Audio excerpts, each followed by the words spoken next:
Es un placer para nosotros recibirlos a este webinar referido a inmunonutrición en el perioperatorio, su implementación en la práctica clínica.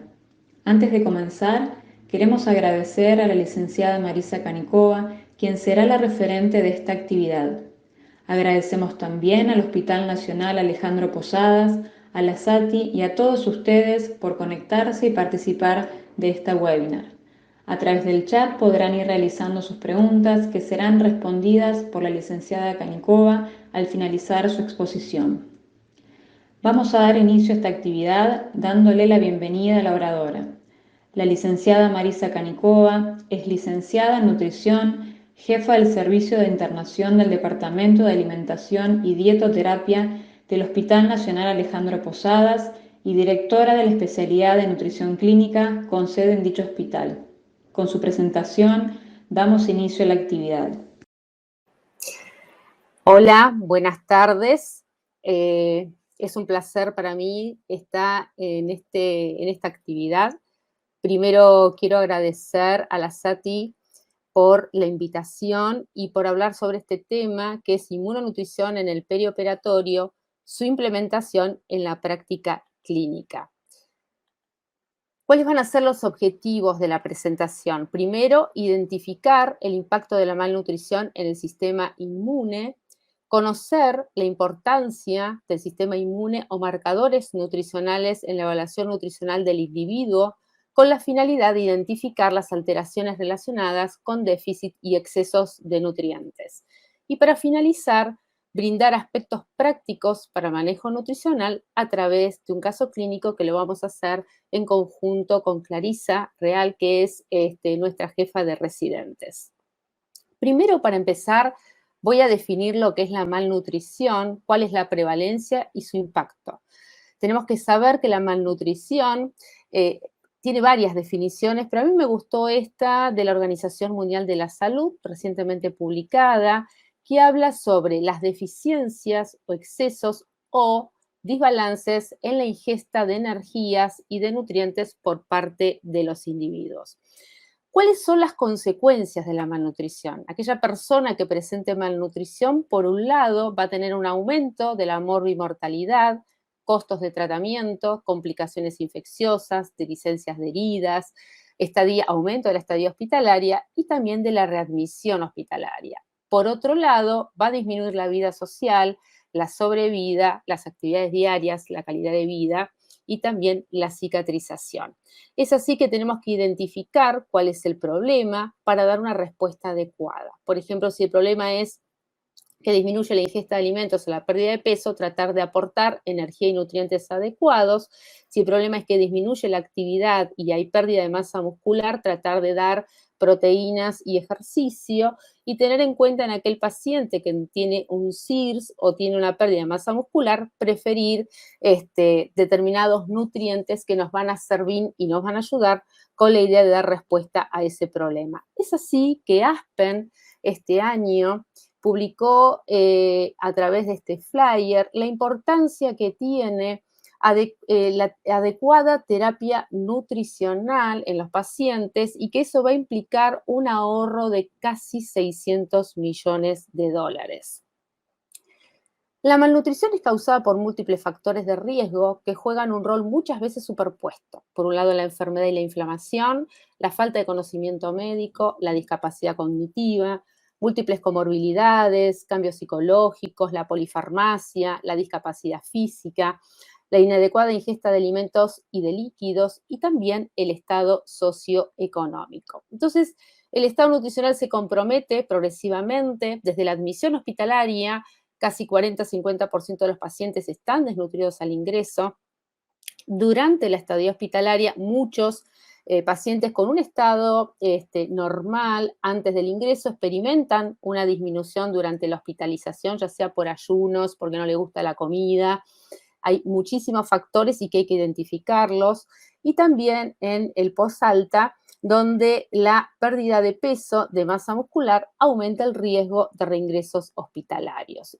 Por otro lado, tenemos que reconocer que hay términos relacionados con la malnutrición. Ya definimos lo que es la malnutrición.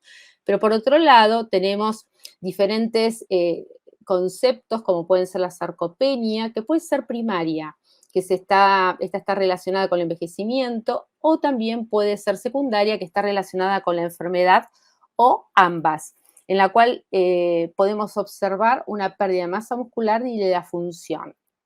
Y también, por otro lado, otro término, que es la caquexia, en el cual incluye componentes tanto objetivos como subjetivos, así como lo determinan las últimas guías publicadas ahora en mayo del 2021 de ESMO sobre caquexia, en el cual mencionan los componentes objetivos como una adecuada ingesta, pérdida de peso, inactividad, pérdida de masa muscular, alteraciones metabólicas que van a inducir a un catabolismo, y por otro lado los subjetivos como la saciedad precoz, náuseas crónicas, distrés, fatiga y anorexia. Estos cambios, tanto de la sarcopenia como de la caquexia, la malnutrición, todos están impulsados por citoquinas proinflamatorias y también, en muchos casos, como en el caso de la caquexia, por factores derivados del tumor, y en donde vamos a tener un concepto muy importante que es la inflamación. ¿Qué sabemos de la malnutrición y de información en Latinoamérica o en Argentina? En Latinoamérica sabemos que es del 40 al 60%. Este es el trabajo publicado ahora en Clinical Nutrition a través de la doctora Isabel Correia sobre un análisis del Nutrition Day de 10 países del año 2009 al 2015.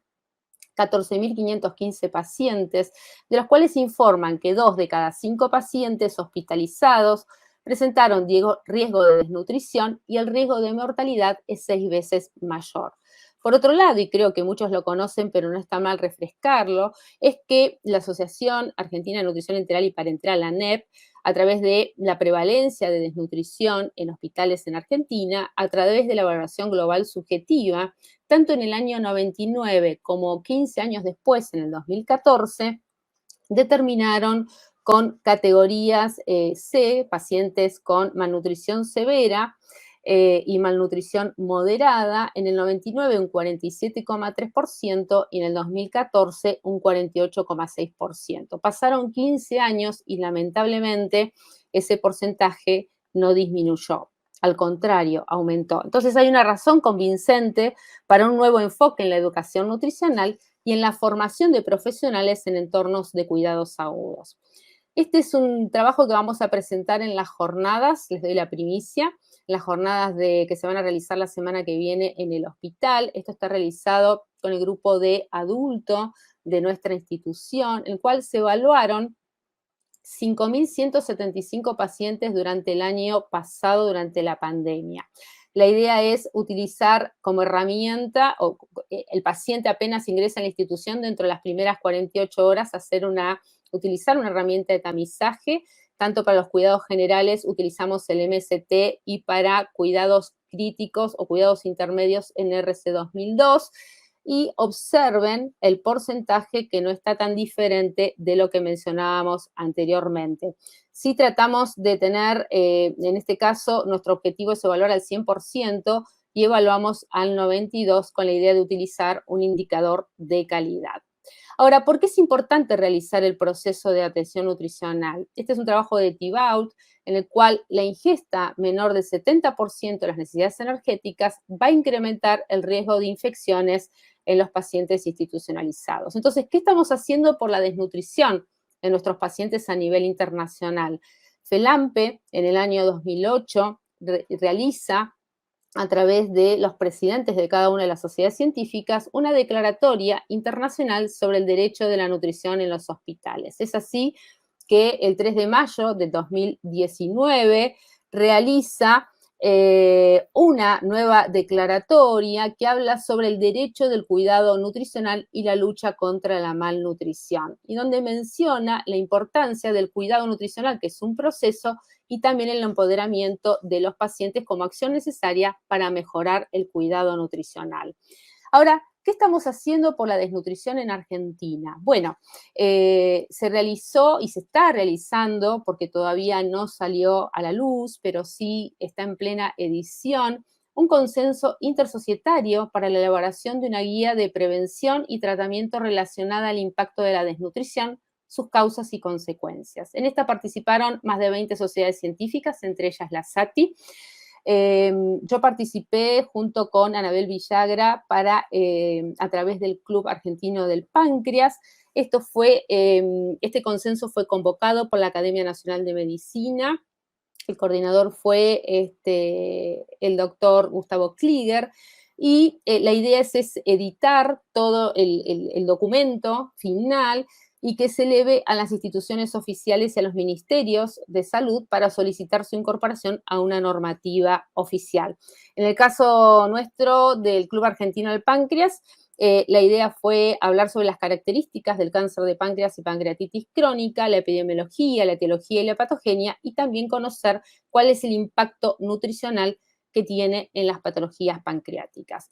Ahora, mencioné la importancia también de la educación principalmente en medicina. Este es un trabajo que publicamos en ESPEN, en el cual fue el año pasado, en el cual la idea era conocer la nutrición de educación médica en América Latina. Estos fueron los resultados de una encuesta que se hicieron entre 1.530 alumnos del último año de la carrera. Participaron 11 países, se convocaron a 85 universidades, facultades de medicina. Lamentablemente solamente respondieron 21, de Argentina participaron 2. Observen la poca participación de las universidades, pero principalmente lo que queríamos saber era la cantidad de horas dedicadas a nutrición en el marco de las carreras de medicina, y las universidades en general fue de algunas de 0 y otras 80 horas, el promedio de 20. 50% manifestó haber recibido suficiente información sobre nutrición, pero sí hubo barreras autopercibidas para la implementación de estrategias de la atención clínica, que entre ellas fueron la falta de tiempo en la consulta, casi en un 90%, falta de educación y formación, un 94%, y la falta de interés muchas veces por parte de los pacientes en un 80%. Esto implica que tenemos que trabajar y mucho. Por eso este mismo grupo de trabajo, representando ya 13 países, 21 expertos, estos fueron tantos médicos como nutricionistas, sí, diseñó un consenso latinoamericano en el cual la idea era tratar de expresar 130 competencias y 4 áreas temáticas, que es lo que tiene que conocer el médico. Conceptos básicos de nutrición, nutrición pública y prevención de nutrición en el ciclo de la vida, sobre la importancia del estado nutricional en la enfermedad, conceptos como malnutrición, caquexia, sarcopenia, y también la importancia que tiene aplicar un adecuado proceso de cuidado nutricional. También la importancia que tiene en los pacientes hospitalizados el hecho de un periodo de reposo de 6 a 10 días va a conducir a una pérdida significativa de masa muscular. Entonces, todos estos conceptos ayudan al ayuno, a tratar de prevenir y a tratar de educar a todo el equipo de salud. Y esto yo siempre lo pongo porque es como yo me sentía al principio cuando a mí en el hospital me llamaba la atención los pacientes con pancreatitis que estaban tantos días de ayuno. Yo hace varios años, un paciente con una pancreatitis aguda estaba más de 10 días sin comer nada por boca porque teníamos miedo de estimular al páncreas. Hoy por hoy vemos todo el daño que hemos hecho no solamente en el estado nutricional, sino también a esa microbiota y a la evolución tórrida que teníamos con un ayuno tan prolongado. Entonces es importante los profesionales de salud, los grupos de trabajo, la medicina basada en la evidencia, las sociedades científicas, la industria que tiene que ayudar en esto también y por supuesto las guías de práctica clínica. Y todo esto tenemos que tener en cuenta que una malnutrición infradiagnosticada y a menudo no tratada, tenemos que avanzar en recomendaciones de guías de práctica y también la implementación en la práctica clínica. Mencionábamos anteriormente qué sucedía con un paciente con ayuno. ¿Qué sucede? ¿Por qué las guías en general hablan de empezar a alimentar precozmente? ¿Por qué? Porque a partir del 5.º día empieza a aumentar el catabolismo proteico y empieza a bajar la respuesta inmune. Entonces, ¿qué sucede con un paciente que nosotros lo tenemos en ayuno? Bueno, el flujo sanguíneo se va a desviar hacia el sistema nervioso central y el sistema cardiovascular. Va a ocurrir una hipoperfusión intestinal y una vasoconstricción esplácnica que lleva a la isquemia, lesionando la barrera intestinal. Va a haber una disfunción de la barrera con el paso de bacterias y endotoxinas y estos gérmenes van a viajar a las células Kupffer y al resto del cuerpo, produciendo el SIRS, la sepsis, el shock séptico y la falla multiorgánica, que es lo que no queremos que suceda en un paciente. Entonces, por otro lado, tenemos que tener en cuenta un concepto muy importante, que es lo que denominamos el ciclo de síndrome de inmunosupresión, inflamación persistente y catabolismo, en el cual tenemos una respuesta, por un lado, la respuesta inflamatoria, luego se puede llegar a desencadenar el CARS, y esto puede llevar a una falla multiorgánica, y tenemos un subgrupo de pacientes críticos crónicos, aquellos que están más de 15 días en la terapia intensiva con alguna falla de órganos, que este PIC se desarrolla y se caracteriza por una disfunción, inflamación continua e inmunosupresión y catabolismo de las proteínas, la emaciación y las necesidades nutricionales que van a estar insatisfechas. Esto va a predisponer al paciente a infecciones recurrentes y también a la reincidencia de este ciclo. Entonces, si queremos definir malnutrición y relacionarla con la inmunonutrición, ya hemos definido lo que es la malnutrición, vamos a ver que existe una relación entre ambas. ¿Es así o no? Bueno, el sistema inmune posee dos formas para reaccionar frente al agente patógeno. Por un lado, tenemos una respuesta inmune inespecífica o innata. Es la primera barrera defensiva del cuerpo y que opera de manera inmediata. No tiene memoria inmunológica, está mediada por macrófagos y células natural killer, citoquinas, quimioquinas, péptidos antimicrobianos, granulocitos, basófilos, eosinófilos, neutrófilos, y la respuesta inflamatoria es parte de la inmunidad innata o inespecífica. Y por otro lado, tenemos la respuesta específica o adaptativa, que se genera ante la exposición de antígenos, tiene una respuesta específica y las principales células son los linfocitos T y los linfocitos B. En ambas actúan los leucocitos, los anticuerpos y las citoquinas, y la diferencia principal entre la inmunidad innata y la adaptativa es que reside en los mecanismos y en los receptores utilizados para el reconocimiento inmunitario. Por otro lado, tenemos que tener en cuenta que hay una modulación nutricional del microbioma y la respuesta inmune. La evolución del sistema inmunológico, la dieta, una dieta alta en grasas y en azúcares, va a llevar y va a conducir a una mayor inflamación. Sin embargo, una dieta más rica en fibra va a mejorar, pero el consumo excesivo, la desnutrición pueden tener efectos sobre la respuesta inmunitaria y sobre la inflamación. Entonces, ¿es importante la microbiota? La presencia de inflamación de la mucosa intestinal es una de las causas conocidas de la alteración de la sensibilidad y de las respuestas motoras en el tracto gastrointestinal. Entonces, ¿cómo la microbiota intestinal interviene en los procesos de malnutrición y cuál es su implicancia en el funcionamiento inmune? Existe una relación entre microbiota y mayor susceptibilidad para adquirir enfermedades. La microbiota intestinal es crucial para el desarrollo, la maduración y la funcionalidad del sistema inmune. Es así que ya desde cuando está el bebé en el útero, ya la alimentación de la madre es muy importante. Si ese bebé nace por cesárea o por parto normal va a ser diferente. Si se alimenta a través de fórmula o a través de lactancia materna. Y va a desarrollar su microbiota a lo largo del tiempo y es como así como tener una huella dactilar. Cada uno tiene su microbiota. Cuando hablan de la idea de los probióticos o cambiar la mmicrobiota, bueno, primero tendríamos que conocer cuál es la microbiota que tenemos nosotros en Argentina. Sé que se hizo el primer draft para conocer cuál es nuestra microbiota y dieron aproximadamente, sabemos que tenemos 150, 170 especies que predominan. Bueno, nosotros en Argentina tenemos nada más y nada menos que 20 especies que son las que predominan dentro de esas 150 y 170. La alimentación es uno de los factores que influye en la composición de la microbiota, ya sea en forma beneficiosa o perjudicial, y los probióticos pueden mejorar la mucosa intestinal y reforzar la respuesta inmune local y sistémica, y creo que es un tema muy importante y que en los próximos años vamos a tener demasiada información. Lo que pasa es que cada probiótico o los alimentos o los probióticos que consumamos tienen que estar de acuerdo a la microbiota de cada población.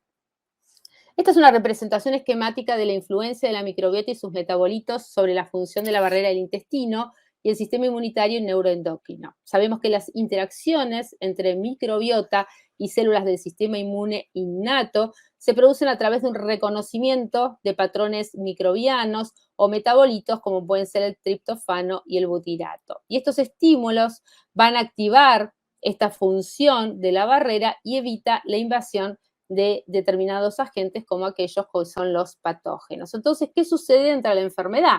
Se produce este daño de la mucosa. Si yo lo llevo nuevamente a lo que contaba anteriormente, lo que sucedía con la pancreatitis, que nosotros dejamos al paciente mucho tiempo en ayuno. Bueno, vamos a producir un daño en la mucosa, el ayuno, la nutrición parenteral, el alcohol, los factores dietarios, los antibióticos, las cirugías, la quimioterapia, las infecciones o la radioterapia van a producir un daño en la mucosa intestinal.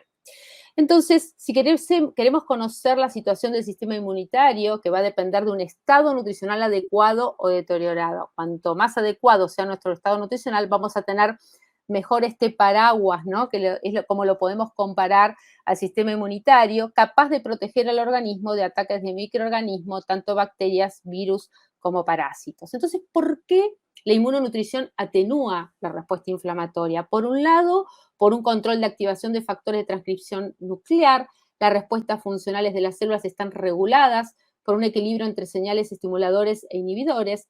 Por otro lado, la activación de la respuesta innata antiinflamatoria, la magnitud y las respuestas inmunitarias innatas están reguladas por varios mecanismos que van a limitar el daño, la interleuquina 10, que inhibe la producción de varias citocinas inflamatorias, como la interleuquina 1, factor de necrosis tumoral o interleuquina 12, y esta respuesta de fase aguda se controla mediante la liberación de interleuquina 10, que es antagonista endógeno y tiene un efecto antiinflamatorio. Si falla ese control, se desencadena la respuesta inflamatoria, el SIRS, y puede llevar frente al CARS, que es el síndrome compensatorio antiinflamatorio. Entonces, quien predomine sobre el otro es hacia dónde va a suceder y va a ir hacia la inflamación. Mediante la producción de antioxidantes enzimáticos también, determinadas condiciones patológicas que van a estar relacionados con el estrés oxidativo. Y por otro lado, tenemos que tener en cuenta que la actividad física, que es esencial para regular el anabolismo muscular, el metabolismo energético y la sensibilidad a la insulina. Es así que la actividad física va a tener un efecto antiinflamatorio, principalmente la interleuquina 6, es antilipolítico, antiproteolítico, y la actividad física de resistencia proporciona un estímulo para la síntesis de proteínas musculares y sensibiliza el músculo esquelético y le proporciona proteínas para el anabolismo proteico. Con toda esta introducción, tenemos que saber la importancia que tiene aplicar un proceso de cuidado de atención nutricional. Tiene que ser una política institucional en el cual permita durante las primeras 48 horas realizar el primer paso del cuidado o de atención nutricional, que es la evaluación nutricional. Dentro de esa evaluación tenemos el tamizaje para evaluar el riesgo y luego la evaluación completa. El diagnóstico, la optimización de la vía oral, el monitoreo y también tratar de optimizar la atención hacia el paciente. Nosotros tenemos que trabajar no solamente en la parte de la internación y durante la hospitalización, sino también luego, en el caso de pacientes cronificados, también la atención posalta. Siempre hay que hacer educación continua, capacitación y también la certificación por parte de los profesionales y, por supuesto, siempre con principios y valores y teniendo en cuenta la evidencia científica. Entonces, todos los pacientes deben ser evaluados con indicadores que estén validados. Existen muchas herramientas y cuantificar la pérdida de peso involuntaria y monitorizar la ingesta nutricional. Para eso, si tenemos en cuenta un semáforo en aquel paciente que realizamos un tamizaje y nos dio que estaba en riesgo, podemos pasar a la evaluación más completa, que va a constar de antropometría, bioquímica, indicadores de la historia clínica y también la historia dietética. Por otro lado, es importante la capacidad funcional y también la inflamación. Podemos contar con determinados equipamientos para evaluar, por ejemplo, la capacidad funcional y se puede hacer a través del dinamómetro. Este es el de Hammer, que es el hidráulico, que es el que tenemos y usamos en el hospital. Tenemos que tener determinados patrones de referencia y creo que esto es lo que se está trabajando y lo que se tiene que trabajar en un futuro, ya que los valores de referencia que tenemos acá es para la población adulto mayor, pero el aparato trae un patrón de referencia que está según sexo y según la edad, en el cual podemos evaluar, pero esto está hecho de acuerdo a otra población que no es la población latinoamericana. Siempre podemos utilizar diferentes indicadores. Lo importante es que la evaluación nutricional debe realizarse con el tiempo suficiente para tomar las medidas necesarias derivadas de los resultados. Y lo que creo que se viene en los próximos años es la valoración nutricional, que debe incluir la masa muscular dado su impacto negativo en los resultados clínicos. Es así que un paciente que yo tenga con un mismo índice de masa corporal y que puedo inferir que es un paciente obeso, ¿cuántas veces hemos escuchado?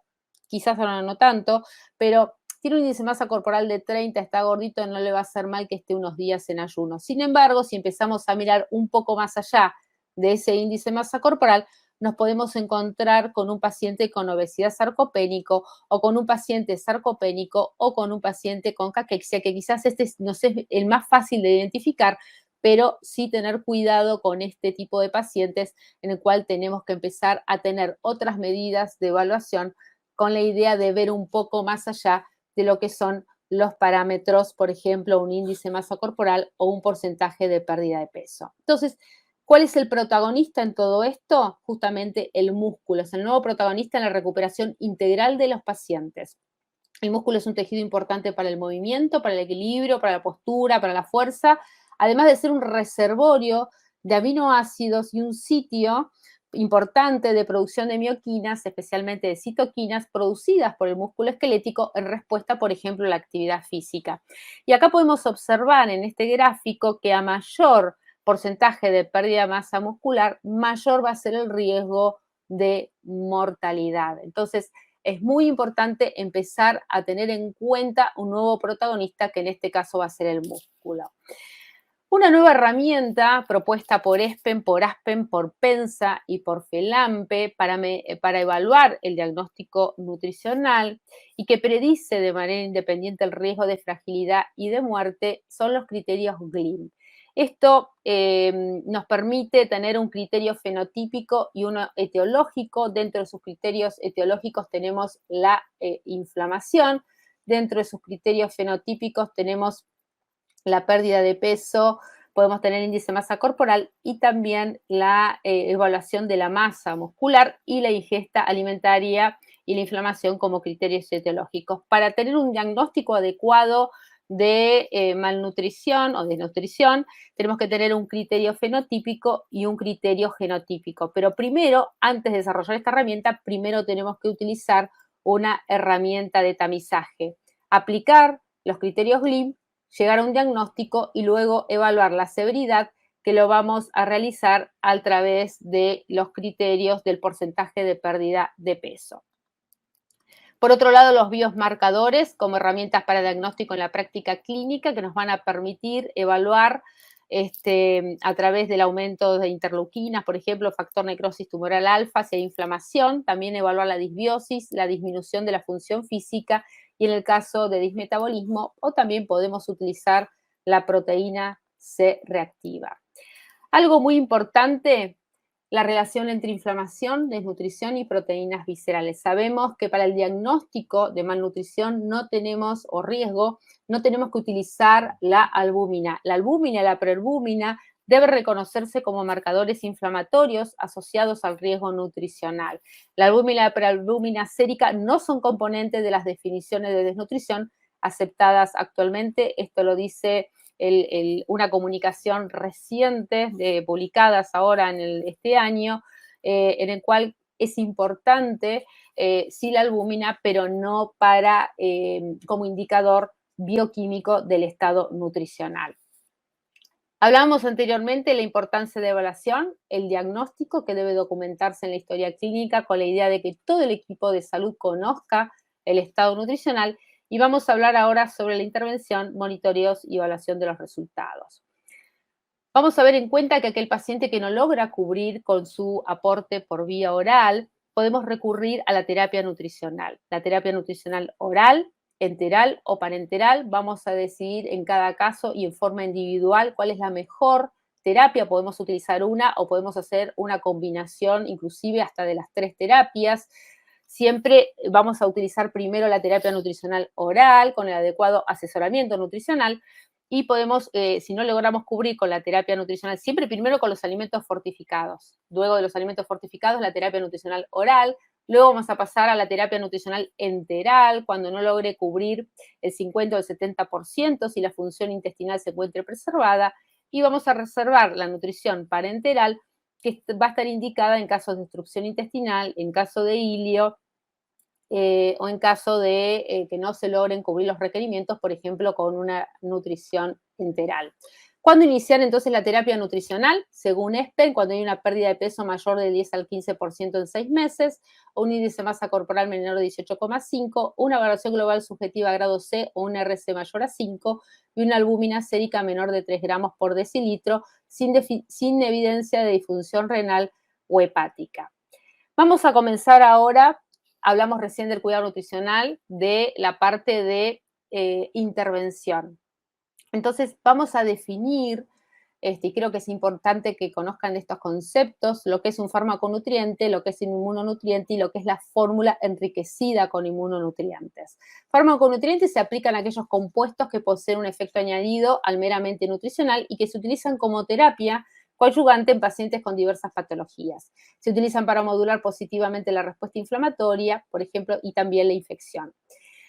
Inmunonutriente es un tipo de fármaco nutriente que se espera que, aparte de su efecto nutricional, tenga un efecto terapéutico sobre el estado inmunológico del paciente, como puede ser con la arginina, la glutamina, omega 3, nucleótidos, y aportan un beneficio al sistema inmunológico y al estrés oxidativo, disminuyendo el riesgo de infecciones. Y la fórmula enriquecida con nutrientes, que es lo que en general vamos a desarrollar a lo largo de nuestra charla, es el producto nutricional en el cual hay una adición de los inmunonutrientes, que pueden ser arginina, glutamina, omega 3 y también los nucleótidos. Hoy vamos a hacer referencia, si bien hay muchos, principalmente nos vamos a posicionar en el tema de la arginina, la glutamina, ácidos omega 3 y existen otros como el zinc, el selenio, la vitamina C, que se han proporcionado solos, por ejemplo, en el caso de la glutamina, arginina y ácidos omega 3, o en combinación, en particular por vía oral o enteral. Sin embargo, la glutamina y los ácidos omega 3 también se han administrado por vía parenteral. Vamos a ver qué pasa con la arginina. Tiene un papel central en el sistema inmunológico, actúa en el transporte, almacenamiento, excreción de nitrógeno y también en la excreción de amoníaco a través del ciclo de la urea. Es un aminoácido que fue descubierto hace muchísimos años, pero a partir del año 1970 aproximadamente se transforma en un aminoácido condicionalmente esencial, por lo cual es aportado por la dieta.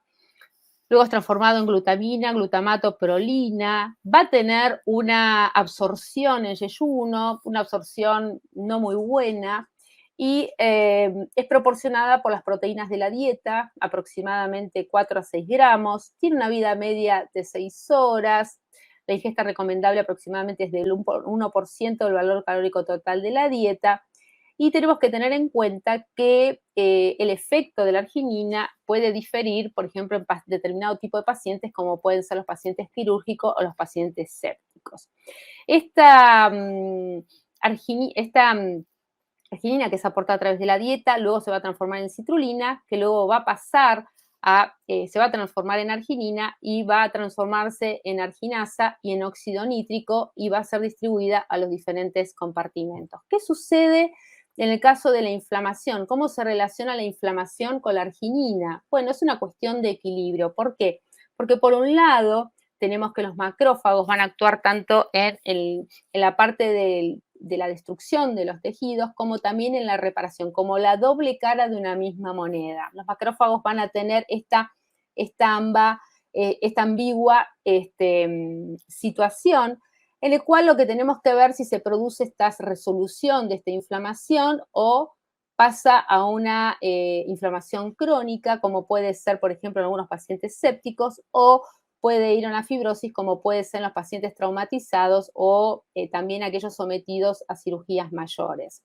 ¿Cuáles son las propiedades de la arginina en la sepsis? Principalmente contribuye a energía muscular, es precursor del óxido nítrico, también del ciclo de la urea, tiene propiedades también secretagogas, principalmente la insulina, glucagón, catecolaminas, interviene en la síntesis de poliaminas y también interviene en la estimulación del sistema inmune. Entonces, ¿qué sucede con la deficiencia de la arginina? Cuando se produce una injuria, tanto en una cirugía electiva como en un trauma, las células mieloides supresoras hacen que se produzca una disminución de la arginina y lo que va a llevar a lo que es el término de denominación que es deficiencia de arginina.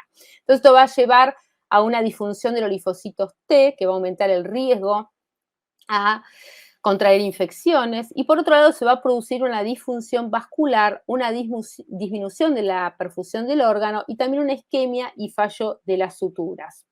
Entonces, ¿cuáles son las causas por las cuales se produce esta deficiencia de arginina? Justamente la cirugía, el trauma, la anemia hemolítica, las transfusiones masivas, pacientes con cáncer, principalmente el cáncer renal, necrosis o tumor hepático y también en ciertas infecciones. Ahora, ¿cuál es el efecto de la arginina? El efecto puede diferir según se trate de pacientes críticos sépticos o también pacientes quirúrgicos. En el paciente séptico, su aporte aumenta la producción de óxido nítrico, que puede aumentar también la respuesta inflamatoria. Entonces, pero es esencial la arginina para combatir los patógenos. Entonces, acá es donde se produce esta dualidad. Y por otro lado, en los pacientes quirúrgicos no sépticos con trauma, su aporte permite recuperar la inmunidad humoral y celular, restaura la función de macrófagos y linfocitos e incrementa la resistencia a infecciones y estimula la curación de tejidos. Entonces, la administración de arginina debe ser un estándar de atención en cualquier paciente que se someta a una cirugía electiva mayor, donde se espera una tasa de complicaciones. Ahora, ¿en qué paciente vamos a dar arginina? ¿En qué momento? ¿Es beneficioso darlo en forma aislada? ¿Se da solamente el paciente desnutrido? No, el paciente normonutrido también se puede beneficiar. ¿Cuál es el beneficio de la arginina? Principalmente es intraoperatorio. Esto es un trabajo muy interesante que lo presentó hace poco el doctor Juan Ochoa. Es el trabajo de Braga, presentado en el año 2002. 150 pacientes desnutridos, con una pérdida de peso mayor del 10%, que iban a ser sometidos a una cirugía mayor por cáncer gastrointestinal y se dividieron en 3 grupos. El primer grupo con nutrición enteral posoperatoria con una dieta estándar que comenzó 5 días antes de la cirugía, que se denominó el grupo control. Un segundo grupo que recibió por vía oral inmunonutrición, arginina y también omega 3 por 7 días consecutivos, que se denominó el preoperatorio, y el tercer grupo que recibió vía oral inmunonutrición durante 7 días y luego de la cirugía nutrición integral con inmunonutrición, que se denominó el grupo perioperatorio. Podemos observar en este cuadro cómo mejoró no solamente la estadía hospitalaria y las complicaciones infecciosas en el grupo perioperatorio. Entonces, la inmunonutrición perioperatoria parece ser el mejor enfoque en pacientes con malnutrición en cáncer. Por otro lado, también este trabajo es importante porque lograron medir los niveles de oxígeno cuando eran menores de 60 milímetros de mercurio, que aparentemente van a predecir la isquemia de los tejidos, y este es el mejor predictor en aquellos pacientes que pueden llegar a tener una anastomosis, y puede ser predictor si esa anastomosis va a cicatrizar o no, o si va a filtrar. Entonces, por eso fue importante también este trabajo de Braga. Pero no todos los trabajos dieron en forma positiva. Este también es otro donde no se mostró, hay muy pocos, son 2 nada más donde no se demostró ningún beneficio. Yo les voy a presentar el de Russell, pero también hay otro, el de Miyake. Este de Russell, de 32 pacientes normonutridos sometidos a resección hepática electiva, no demostró ningún beneficio en la inmunonutrición preoperatoria. Esto se puede observar en la tabla, que los marcadores inmunes e inflamatorios no hubo diferencias en el recuento de glóbulos blancos o de linfocitos totales entre los grupos durante el periodo de estudio, y en ambos grupos las concentraciones de interleuquina 6 fueron elevadas. Ahora, ¿es beneficioso aportar arginina de manera aislada o su eficacia aumenta cuando se da junto con otros inmunonutrientes? Los inmunonutrientes administrados de manera aislada no han logrado el mismo nivel si se dan en forma como que tiene una actividad sinérgica cuando se combinan varios inmunonutrientes en una concentración determinada, sugiriendo que se produce una acción sinérgica entre ellos y que algunas formulaciones son más eficaces que otras en la prevención de complicaciones en caso postquirúrgico. Ahora, el uso de una fórmula inmunomoduladora con arginina se va a asociar con una reducción significativa de los problemas de cicatrización de heridas, una disminución de la falla de suturas y también una disminución de las complicaciones infecciosas globales, como lo aclaran las guías ahora de ESPEN de cirugía de este año. Ahora, ¿cuál es la dosis adecuada de arginina? La dosis recomendada es de 15 gramos aproximadamente entre 5 a 7 días antes de la cirugía, siempre y cuando se pueda dar. Por ejemplo, en aquel paciente con trauma no tenemos oportunidad de darlo en forma preoperatoria. Si en aquel paciente quirúrgico, que se han probado niveles más altos en aquellos estudios a corto plazo, sin efectos adversos graves. Sin embargo, sabemos que se necesitan más datos para evaluar la seguridad y eficacia y no es recomendable dar arginina 3 días antes porque no va a tener el mismo efecto que si la damos por más tiempo. Se debe tanto antes como después de la cirugía, es fundamental, esto lo vamos a ver después en algunos trabajos, especialmente en aquellos pacientes desnutridos. Como decía Juan Ochoa en su charla, no solamente se va a beneficiar el desnutrido, sino también el normonutrido.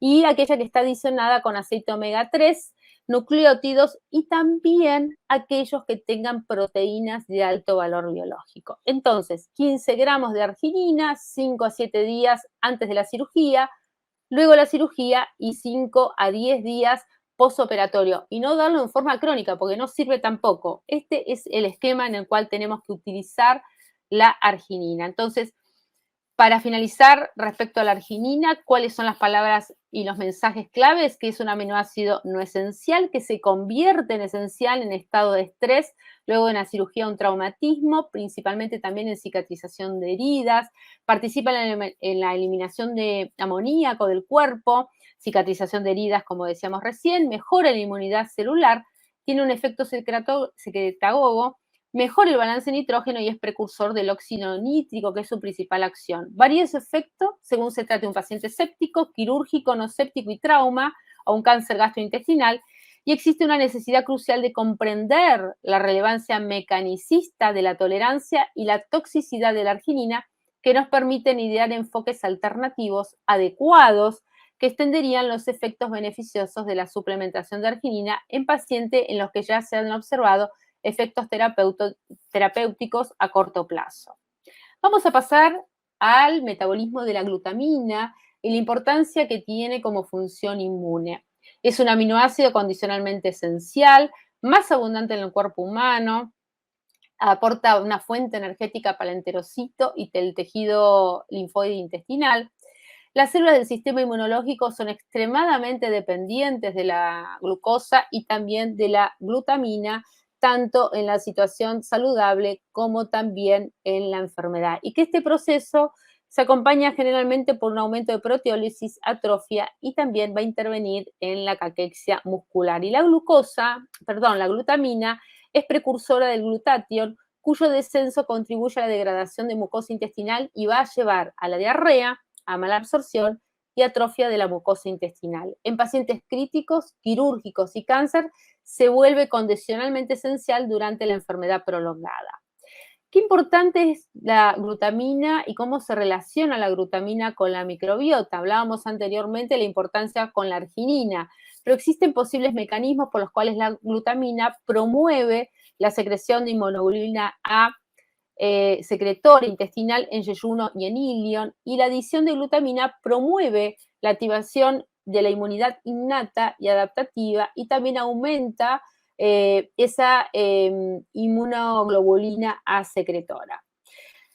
Ahora, ¿qué relación tiene la glutamina con el músculo esquelético? El 80% de la glutamina corporal se encuentra en el músculo esquelético, es 30 veces más que la que se encuentra en el plasma, y tenemos que en una situación A la glutamina se sintetiza en el músculo esquelético, luego en condiciones de infección o inflamatorias conducen a la lesión tisular activando macrófagos, linfocitos que van a consumir glutamina, por eso es tan importante su incorporación, y también el músculo esquelético produce mioquinas, recuerdan cuando mostraba el dibujo del músculo, como la interleuquina 6, que es antiinflamatoria y que también va a ayudar a la cicatrización.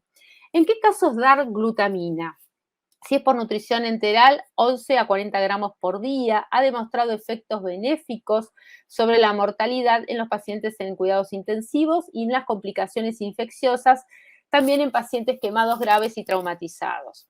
Nutrición parenteral, 0,3 a 0,5 gramos kilo por día, pueden reducir la estadía hospitalaria, complicaciones infecciosas y el riesgo de fallo de órganos. En cirugía abdominal mayor, críticos dependientes del ventilador, y los no ventilados se necesitan más estudios. Pero a veces el excesivo aporte de glutamina parece no ser beneficioso y conducir a la muerte, y hay una contraindicación absoluta de su uso en fallo renal o hepático, y los resultados de la aplicación de dosis muy elevadas de glutamina en nutrición enteral y parenteral, conjuntamente cuando se da mayor de 0,5 gramos de kilo por día, durante la fase aguda de pacientes que presentan shock y fallo multiorgánico. Entonces, una concentración plasmática de glutamina fuera del rango normal en el paciente en el ingreso en terapia se asocia con mayor tasa de mortalidad. Si bien se ha informado con frecuencia que pueden llegar a tener una hipoglutaminemia, el número de pacientes con hiperglutaminemia hasta ahora ha sido bastante reducido. Por lo tanto, la asociación entre hiperglutaminemia y los resultados de mortalidad se observó en un estudio, pero llegaron señales de riesgo en 2 ensayos multicéntricos, en los cuales podemos decir que a veces el excesivo aporte puede ser mortal. El uso indiscriminado de suplementos con glutamina en pacientes críticamente enfermos puede causar un efecto deleterio en lugar de un efecto beneficioso. Este es el trabajo que me imagino que ustedes ya lo deben conocer, que es el redox, que hubo un incremento de mortalidad a los 28 días en aquellos pacientes que recibieron glutamina en comparación con los que no lo recibieron. Realmente fue fue terrible. Yo después les voy a contar otro trabajo también que pasó con los probióticos, también que hubo pacientes que se murieron por isquemia intestinal. Y estos datos muestran que en pacientes en etapas tempranas, en fase de sepsis, con aumento en la necesidad de vasopresores o falla renal sin diálisis, no debe darse glutamina en forma adicional. ¿Cuáles fueron los hallazgos de este trabajo redox? Que es muy probable que estos pacientes estaban gravemente enfermos, que los ensayos previos por los cuales se empezó a hacer este redox recibieron demasiado pronto glutamina, que más del 90% de los pacientes tenían insuficiencia respiratoria, como evidencia clínica de la hipoperfusión. Si bien la insuficiencia hepática fue un criterio de exclusión, 36% tenía disfunción renal. Dosis elevada de glutamina se dio en forma intravenosa más enteral. Los pacientes estaban desnutridos y que la suplementación de glutamina no es beneficiosa en este tipo de pacientes. Estos son los resultados de un trabajo que no sé si lo conocerán, es el trabajo que se hizo en Escocia, trabajo de Signet, se hizo en 10 unidades de cuidados intensivos con un N de 502 pacientes, y este trabajo se hizo en pacientes con nutrición parenteral, que les dieron 0,25 gramos de glutamina kilo por día, que también recibieron selenio durante 5 días, y lo que se observó, una disminución de las infecciones, pero este trabajo aún tiene bastantes contradicciones y se necesita aún confirmación de estos hallazgos. ¿Cuáles son los efectos potenciales de la glutamina en el paciente con cáncer? Se dice que el suministro apropiado de glutamina exógena es seguro y puede contribuir de manera beneficiosa y puede disminuir los riesgos de la quimioterapia y la radiación en dosis altas y puede minimizar la pérdida de masa muscular. No nos olvidemos que estos pacientes suelen transitar por la caquexia, en lo cual tenemos que, dentro de la clasificación de la caquexia, tratar de agarrarlos en ese estado de precaquexia y no ya cuando están con una caquexia refractaria, en donde ya la intervención nutricional va a tener va a ser bastante difícil de lograr un objetivo. ¿Qué podemos decir respecto a la glutamina? Que la dosis y el momento óptimo de la suplementación aún no se ha determinado, así como la población. Sabemos que la población en las terapias intensivas se va modificando, si es quirúrgica, si es médica, si es traumatológica, que se puede llegar a beneficiar con la suplementación es también desconocido, y con base a la evidencia actual, considero que la glutamina parenteral en dosis altas, mayores de 0,5 gramos kilo por día, debe ser evitado durante las primeras etapas de la enfermedad crítica en pacientes con insuficiencia orgánica múltiple o shock continuo que requiera soporte vasopresor. Si la nutrición parenteral se complementa con glutamina intravenosa, dosis de 0,3, se deben utilizar 0,5 después de la resolución del cuadro agudo. Algunas palabras y pocas sobre los ácidos omega 3. Estos son ácidos grasos derivados de peces marinos de aguas frías, como el salmón y la caballa, son ricos en EPA y en DHA, que alteran las propiedades físicas de las membranas celulares y la función de las membranas de proteínas, incluyendo receptores transportadoras y proteínas de señalización. Los ácidos omega 3 son antiinflamatorios, a diferencia de los omega 6, que son proinflamatorios y compiten, que son más abundantes en la dieta del ser humano. EPA y DHA son importantes mediadores de la resolución de la inflamación y promoción de la cicatrización de heridas. Por lo tanto, proporcionar grasas omega 3 parece reducir el riesgo de infecciones y mejorar la cicatrización de estas. ¿Qué sucede con los aceites omega 3? Los PUFA reducen la inflamación, modulan el tipo y cantidad de microbios intestinales, alteran los niveles mediadores proinflamatorios y regulan los niveles de ácidos grasos de cadena corta, por lo cual la dosis recomendada es de 1 a 3 gramos diarios. Y es importante la suplementación combinada, ya que esto va a aumentar la efectividad cuando se dan junto también con proteínas de alto valor biológico. Podemos dar también hidroximetilbutirato y la incorporación también de vitamina D. Toda esta introducción que hicimos, hablamos de malnutrición, cuidado nutricional y hablamos de algunos inmunonutrientes, vamos a ver ahora cuál es el uso clínico de la inmunonutrición y el tema de hoy principalmente vamos a referirnos a perioperatorio. Yo les voy a contar algunas experiencias, aquellos que no me conocen, yo trabajo desde hace algunos años, hace 4 años, en el Club Argentino de Páncreas. Nosotros hemos desarrollado con el grupo esta actualización de manejo inicial en la pancreatitis aguda. Fue publicada en el año 2019 en el Acta Gastroenterológica, en el cual desarrollamos un esquema sobre el manejo nutricional.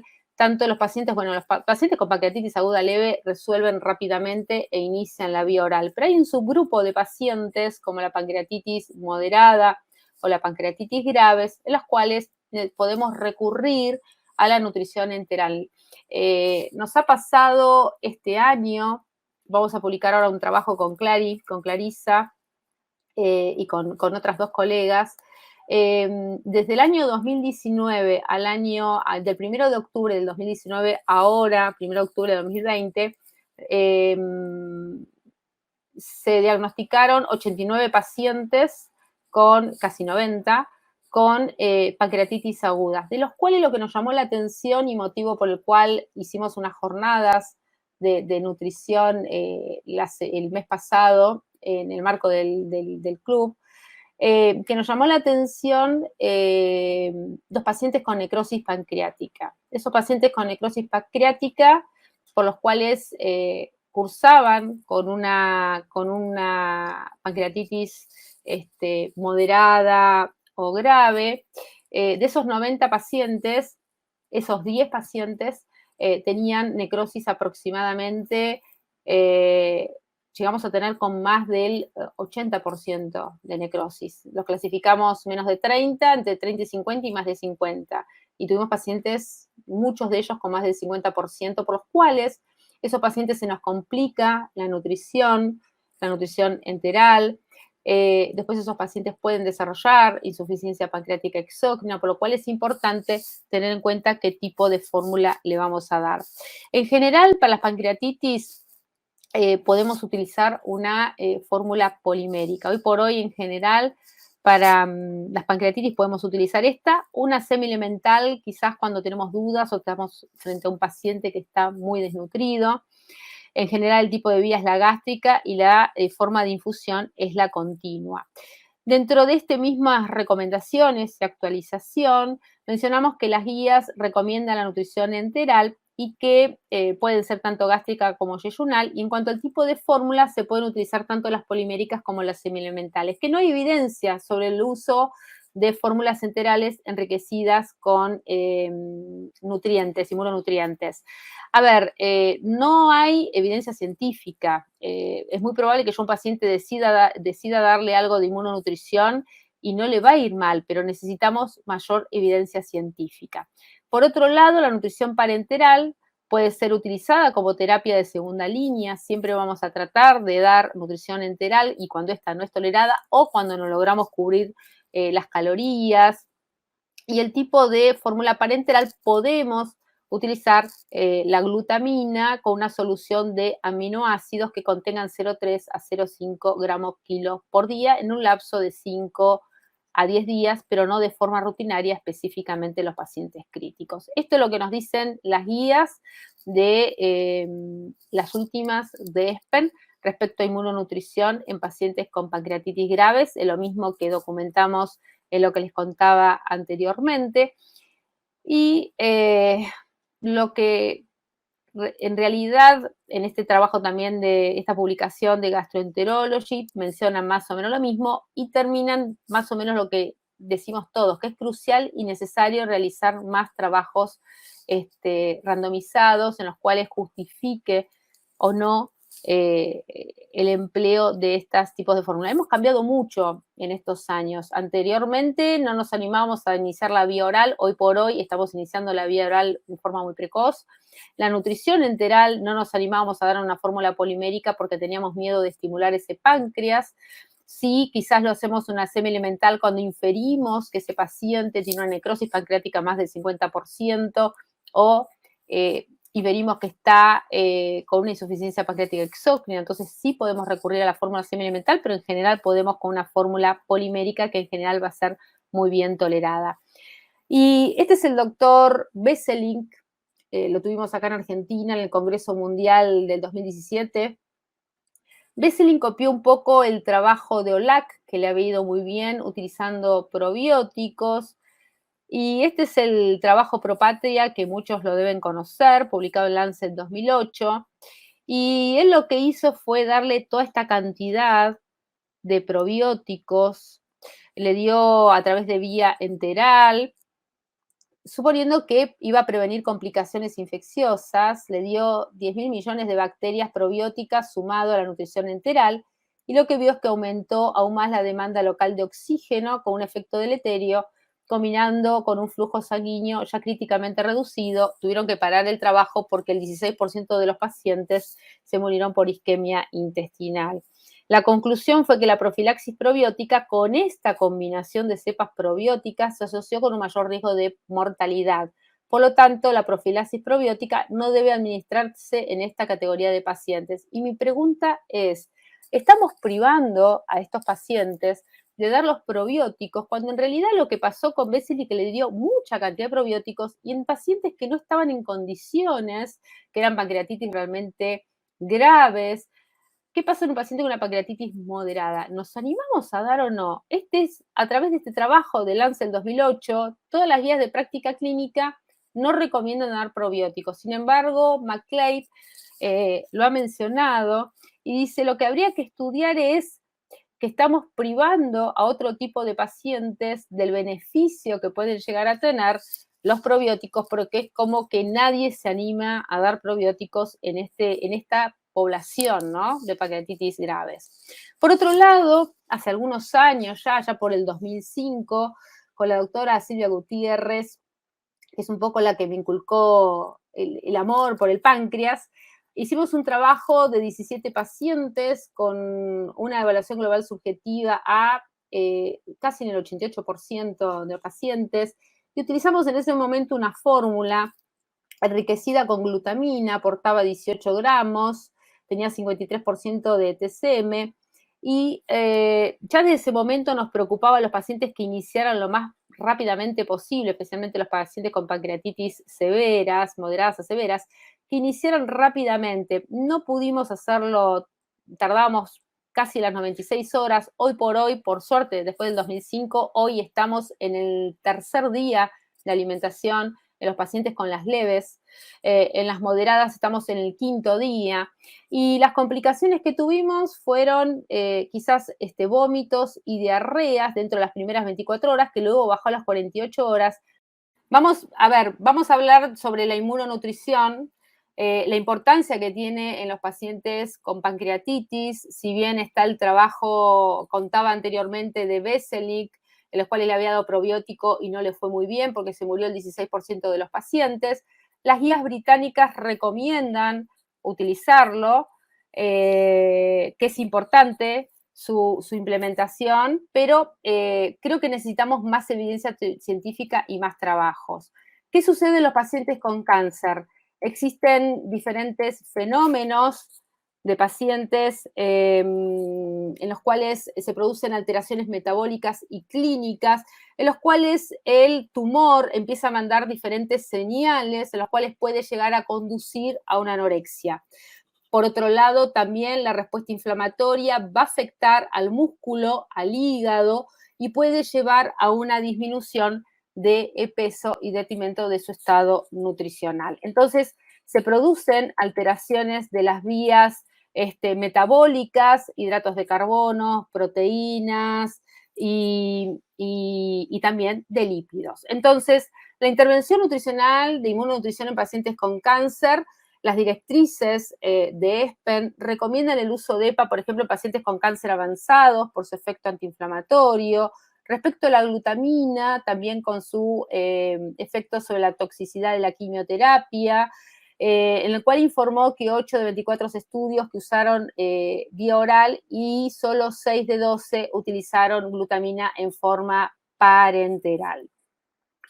Este me gustó porque es un artículo publicado en Clinical Nutrition que habla de la heterogeneidad de las diferentes guías relacionadas con cáncer, en donde en la parte de intervención nutricional de esas 12 guías, 8 recomiendan inmunonutrición, ya sea glutamina, nucleótidos, argininas o PUFA.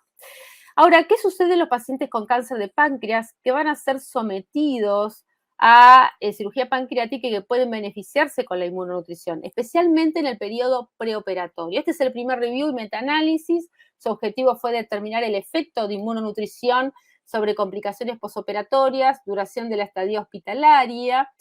Y lo importante, si bien esta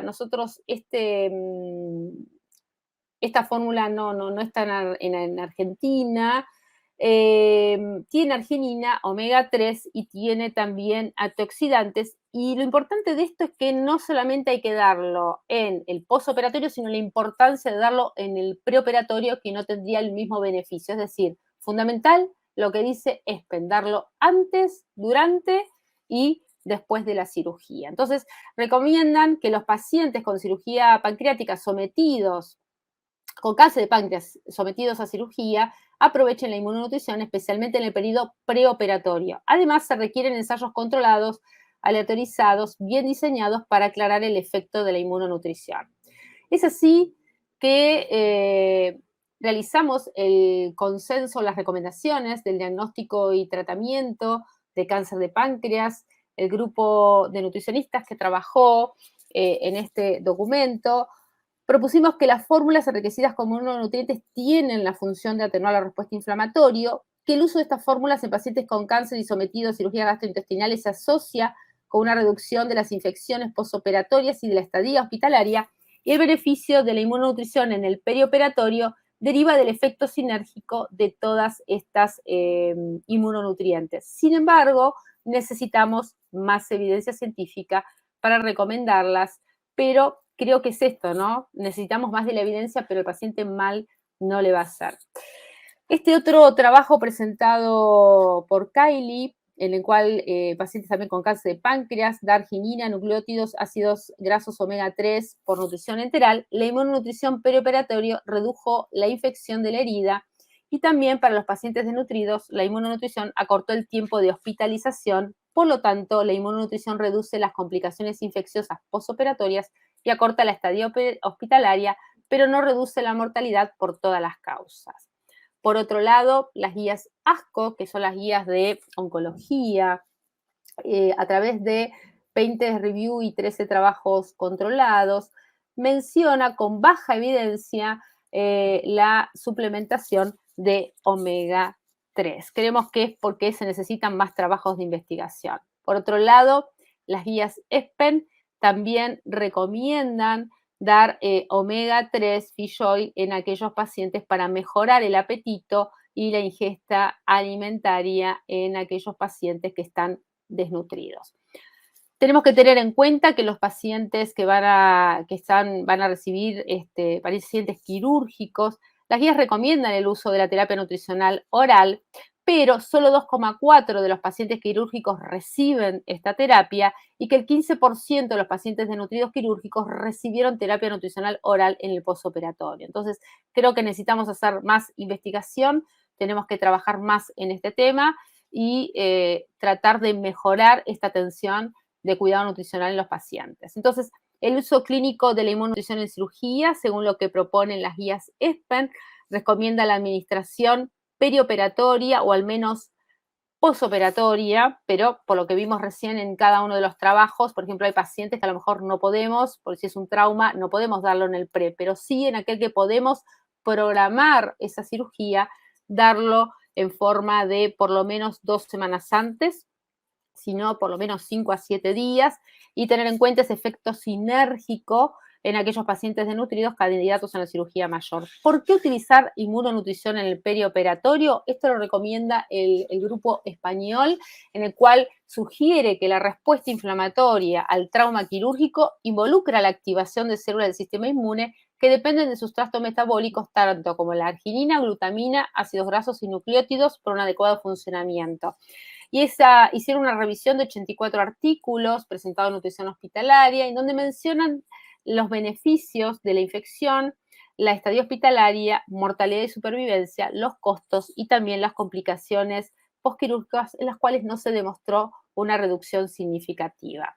Sí, a través del trabajo del 2019, menciona la importancia que tiene cuando se compara una fórmula con inmunonutrición versus una alimentación estándar en pacientes con cáncer que van a ser sometidos a cirugía, que la inmunonutrición reduce las complicaciones infecciosas postoperatorias y acorta la estadía hospitalaria, pero no reduce la mortalidad por otras causas.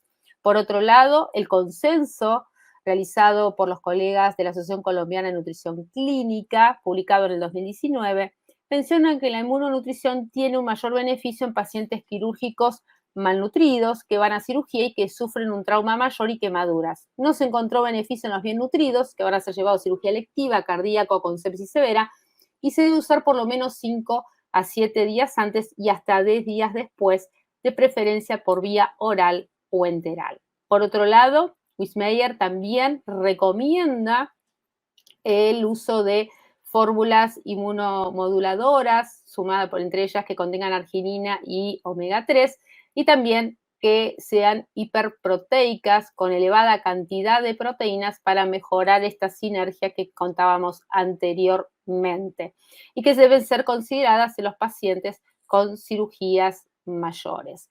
Tener en cuenta el vademecum de cada fórmula, qué es lo que contiene, cada uno tiene que hacer un vademecum institucional, tener en cuenta de acuerdo a la población que tiene, qué tipo de fórmulas va a requerir. Algunas tienen arginina, acá pueden observar, otras van a tener mayor cantidad, algunas van a tener fibras, otras no, otras tienen más proteínas, otras tienen menos. Lo importante es conocer cada una de esas fórmulas, elegir, estas son las fórmulas enterales, también tienen fórmulas en polvo, por ejemplo, fórmula hiperproteica, semi-elemental, que tiene lactoalbúmina, aminoácido de cadena ramificada, inmunomoduladora, diferentes tipos de fórmulas que se requieren y necesitan y ustedes deben tener en cuenta a la hora de decidir.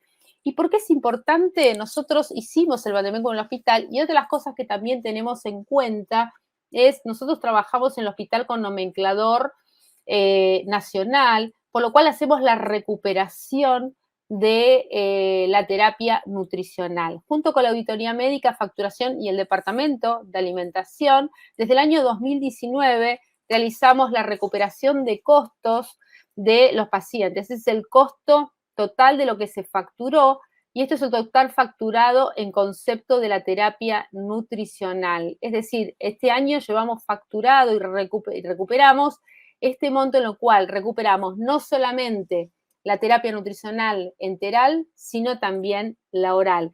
Lo hacemos a través de las fórmulas comerciales, a través del Vandemekum, a través del Kairos, y pueden ser considerados alimentos, medicamentos, desde el punto de vista de la facturación. Vamos finalizando todo este recorrido, en el cual no quiero dejar de hablar de la importancia que tiene trabajar a través del modelo de Fast Track e inmunomodulación en el paciente preoperatorio. Esto lo desarrolló el grupo español a través de la doctora Carmen Gómez Candela, en el cual refiere la importancia que tiene un paciente, si va a ser sometido a una cirugía, la importancia de trabajar en la previa y tratar de empezar tiene que tener la consulta cirujano y con la nutricionista, siempre y cuando tenga una fecha quirúrgica. En el caso de que no, tratar una vez que el paciente se hospitaliza, por ejemplo, si tenemos el caso de una pancreatitis o un cáncer de páncreas, tenemos que tener en cuenta, primero hay que evaluar, medir el riesgo. Yo siempre digo que un paciente con una pancreatitis y un paciente con un cáncer de páncreas no necesito evaluar el riesgo, ya sé que ese paciente está en riesgo, así como un paciente que va a estar más de 48 horas en la terapia intensiva, ya saben que está en riesgo. Esto es lo mismo, pero siempre la consulta con la nutrición y también todo el trabajo que tienen que hacer en conjunto el cirujano, el anestesista y la nutricionista, para tratar de evitar el ayuno preoperatorio y tratar de incorporar, este es el trabajo que nos cuesta, creo que más que nada, con los anestesistas y toda el caminito que tiene que hacer el paciente que va a ser sometido a una cirugía hasta la programación del alta. Entonces, podemos concluir, antes de ir al caso clínico, que los pacientes quirúrgicos tienen un mayor riesgo de desequilibrios inflamatorios e inmunitarios relacionados con la respuesta orgánica al trauma, independientemente del estado nutricional, que el uso de dietas que mejoran el sistema inmunológico, que contienen nutrientes y que estimulan el proceso de curación y la respuesta inmunológica, mientras se controla la inflamación, parece producir resultados positivos que se reflejan en menores costos quirúrgicos. Y la administración preoperatoria de inmunonutrición de fórmulas orales y enterales específicas con arginina omega 3, especialmente los desnutridos, candidatos a cirugía mayor oncológica, si bien no existe clara evidencia respecto a las estándar, está propuesto por ESPEN. Conclusiones: existen recomendaciones para el uso de inmunonutrición que son ampliamente aceptadas, las cuales deben orientar la toma de decisiones y el uso de recursos en el sistema de salud. Y por otro lado, según la evidencia, hay estudios negativos que han cuestionado los efectos beneficiosos vistos por muchos autores. Estos hallazgos contradictorios pueden deberse a diferentes aspectos metodológicos y deben ser evaluados con cautela porque la justificación fisiopatológica parece ser muy atractiva. Entonces, vamos al caso clínico. Clary, ¿estás preparada? Ahí está. Bien, bueno, Clary. Buenas tardes a todos. Mi nombre es Clarisa Real, soy residente acá del Hospital Posadas y Mari me invitó a participar en lo que es el caso clínico de una paciente que abordamos entre las dos el año pasado. Para empezar a presentar lo que es el caso clínico del día de hoy, nos encontramos ante una paciente de sexo femenino de 75 años de edad, con antecedentes de hipertensión, dislipemia, sin la presencia de hábitos tóxicos, que consulta al hospital regional. Ella era de una de las provincias, de provincia de Buenos Aires, y consulta a su hospital cercano por prurito e ictericia. Al examen físico, el médico la encuentra hemodinámicamente estable, lúcida y afebril. Y cabe destacar que el profesional que la atiende en este hospital de la provincia de Buenos Aires había sido residente en el hospital Posadas, y creemos que esto también es parte importante de su diagnóstico precoz porque él observó la imagen en el diagnóstico por imagen y hace un diagnóstico muy precoz y esto realmente influye en la evolución de su enfermedad. Se le realiza una colangioresonancia el 27 del 9, en donde encuentra vías biliares dilatadas, sin signos inflamatorios, con defectos de represión en su interior y en su región de clive. Colédoco dilatado de 18 milímetros, sin defectos de relleno intraluminal, con amputación abrupta de su región distal. También se observa dilatación de las vías biliares intrahepáticas y el conducto pancreático dilatado. También se le realiza el 1 de octubre una tomografía computarizada de abdomen en donde se observa la vesícula biliar distendida de paredes engrosadas con contenido ligeramente denso. Se observa dilatación de las vías biliares intra y extrahepáticas. Luego se observa una imagen sólida a nivel del páncreas cefálico de 20 por 20 milímetros que amputa la vía biliar y lo sugieren como un proceso neoformativo. Y esta es la imagen que nosotros creemos que fue clave para su diagnóstico precoz y se observa también el resto del páncreas atrófico con marcada dilatación del conducto de Wilson. El 25 del 10 se interna entonces, ahora sí llega al Hospital Posadas en plan de una CPRE y cuando se realiza este estudio el ingreso al duodeno fue dificultoso por una estenosis que correspondía a una compresión extrínseca, se observa la papila de tamaño normal, se ingresa a la vía biliar no se puede ingresar, a la vía biliar y se finaliza el procedimiento, por lo que el 28 del 10, que evoluciona lúcida, sin dolor, afebril y sin síntomas gastrointestinales, solamente con la presencia de prurito leve a moderado. Por lo tanto, se decide la cirugía y en este caso se hace una duodenopancreatectomía cefálica en su ingreso al hospital. En cuanto a lo que es el proceso de atención nutricional, sabemos que consta de 4 pasos. El primer paso va a ser la evaluación del estado nutricional. Se puede realizar un screening, pero como dijo Marisa anteriormente, en una paciente que ya sabemos que posiblemente tiene un cáncer de páncreas, vamos a pasar directamente, casi seguro, una evaluación nutricional. De hecho, el motivo de que nosotros la conocemos, esta paciente ingresa, pero a diferencia de otros pacientes, no ingresa directamente en el postoperatorio, sino que tenemos la posibilidad de intervenir previamente con ella, ya que como era del exterior, de fuera de la provincia, se realiza la internación previa a lo que es la cirugía. Entonces comenzamos a realizar la valoración global subjetiva, gracias a que el servicio de cirugía nos consulta para ver si se podía hacer un diagnóstico y una intervención precoz. Al momento de la evaluación tiene un peso actual de 56 kilos, ella refería a un peso habitual de 60 kilos. El peso actual nos da un índice de masa corporal normal de 24,8 y la pérdida de peso es del 7% en estas últimas 2 semanas. En cuanto a lo que es la sintomatología, tiene leve disminución de la ingesta, más ella refería a lo que es por ahí el estado de angustia de no conocer su diagnóstico, de esto de que la derivaron de forma precoz y quizás no se lo esperaba. Cuando se hace la anamnesis encontramos hábitos alimentarios muy saludables, lo que también creemos que es positivo para lo que fue la evolución de la paciente. En cuanto a lo que es la actividad cotidiana o la capacidad funcional, se encontraba normal, ella no refería cansancio ni cambios en lo que es sus actividades diarias. En cuanto a lo que son las enfermedades, sabemos que es una patología oncológica y que la cirugía a la que iba a ser sometida era una cirugía de alto riesgo. Los parámetros bioquímicos en ese momento, el único con el que contábamos era una albúmina de 4,5, es decir, un valor normal. En cuanto a lo que es, como dijimos, la dificultad para alimentarse solamente presentaba leve disminución del apetito, más bien relacionada con lo que era el estado psicológico o este nerviosismo en cuanto al diagnóstico.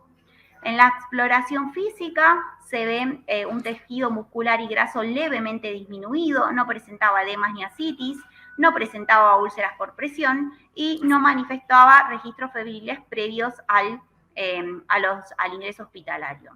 Por lo tanto, ¿cuál creen que es el estado nutricional de la paciente según la valoración global subjetiva?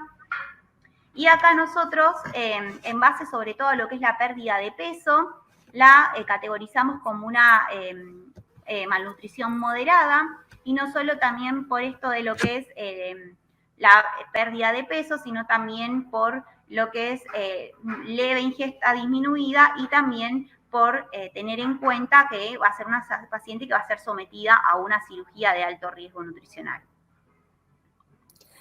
Bien, bueno, bárbaro, Clarisa, excelente la introducción a esta paciente. Creo que nadie dudaba de que nadie hubiese puesto una eunutrida. La paciente tenía un 7% de pérdida de peso, así que creo que todos coincidimos en que es una malnutrición moderada. Yo les presento este trabajo de Bicacli en el cual menciona la importancia que tiene la valoración global subjetiva y cómo lo relaciona el estado nutricional con la supervivencia en los pacientes con cáncer de páncreas. Este trabajo de Bicacli de 96 pacientes seguidos durante 6 a 24 meses, el 85% estaban desnutridos y el tiempo de supervivencia de los pacientes fue según la categorización.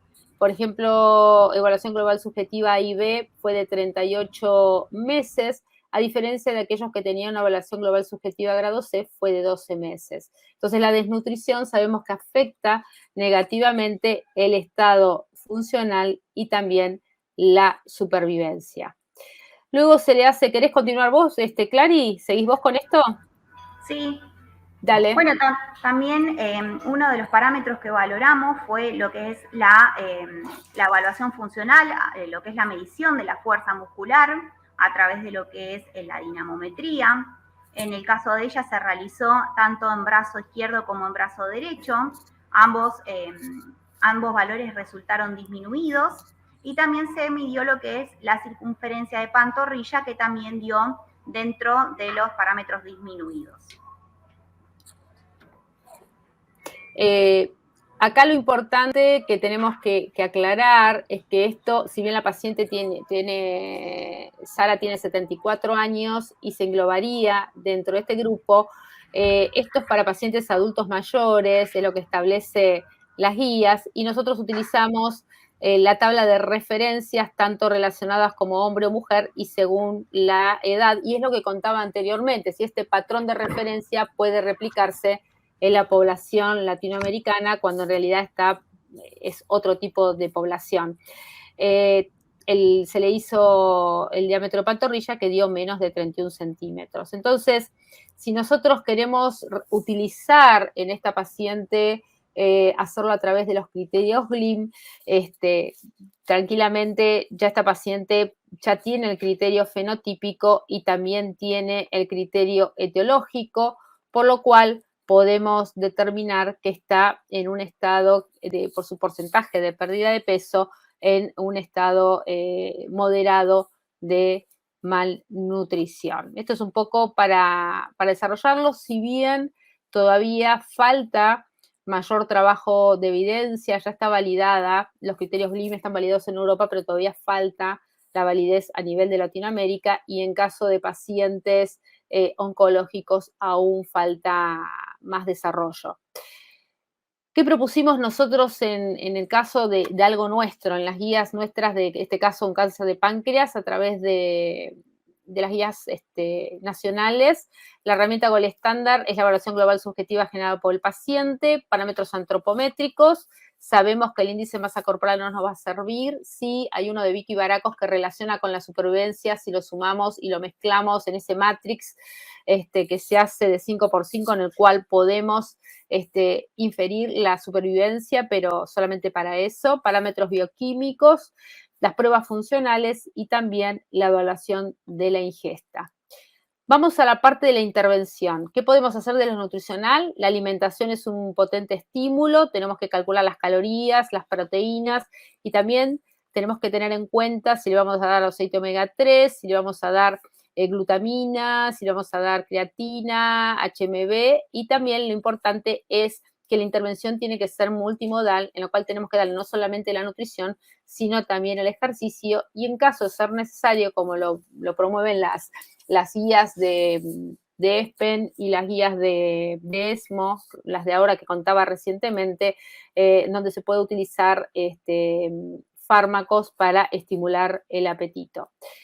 Vamos a calcular los requerimientos. ¿Se animan a través del chat a contestar? Para la primera pregunta, requerimientos nutricionales, ¿cuánto le calcularían? 20 a 25, 25 a 30, 30 a 35 calorías. Coloquen 1, 2 o 3 para el primero y en todo caso para la segunda opción, 1, 2 o 3.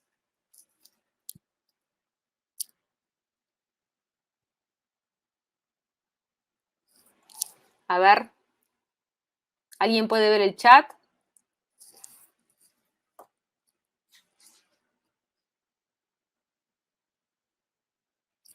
Ariel, ¿tenés ahí algunas respuestas?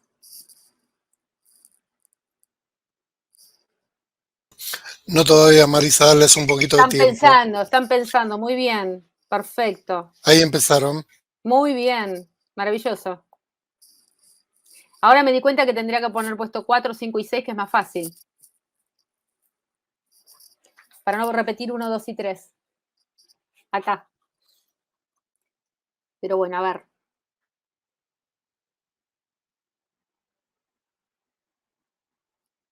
Los estamos haciendo trabajar a esta hora.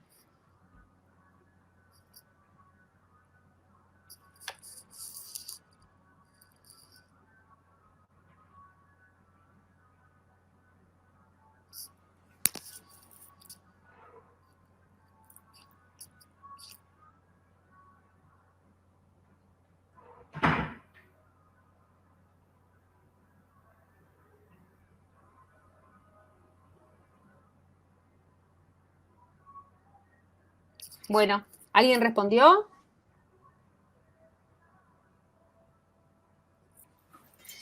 Sí, está en el chat, en comentarios, Marisa. A ver, contame más o menos, a ver cuáles son las respuestas. Así no salgo de la pantalla. Dale, Miriam Asunción Barrera, 2, Patricio Gonza, 2, Daniela Morgenstern, 3-3. 3-3. En la segunda, 10. 3 Miriam, Claudia, 3-3, Bien. Paula Almeida, 3-3, Jaqueidi Rodríguez, 2 y 2, Virginia, 2, Andrea Garduño, 2 y 2, Angélica Cabral, 2 y 3. Bien, va a ver, vamos a ver cuál es la respuesta correcta.